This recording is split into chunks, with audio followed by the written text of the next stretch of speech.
ആയിട്ടാണ് വന്നിട്ടുള്ളത്. നമുക്ക് വത്തക്ക ജ്യൂസ് ഉണ്ടാക്കുന്നത് എങ്ങനെയാണെന്ന് നോക്കാം.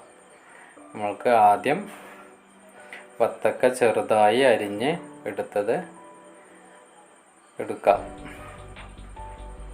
ഇനി പഞ്ചസാര, പാല് നല്ല തണുത്ത നാടൻ പാലാണ് എടുത്തിട്ടുള്ളത്. ഇതുപോലെ എല്ലാം ജാറിലേക്ക് ഇട്ട് കൊടുക്കാം.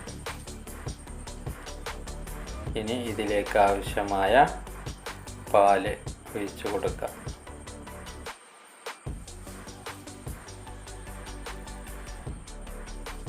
ഇനി വേണ്ടത് പഞ്ചസാരയാണ്.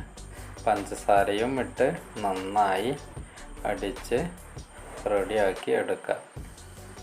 ഇതുപോലെ നന്നായിട്ട് അടിച്ചെടുക്കാം. ഇനി ഇതെല്ലാം അരിച്ചെടുക്കണം. നന്നായിട്ട് അരിച്ചെടുക്കാം.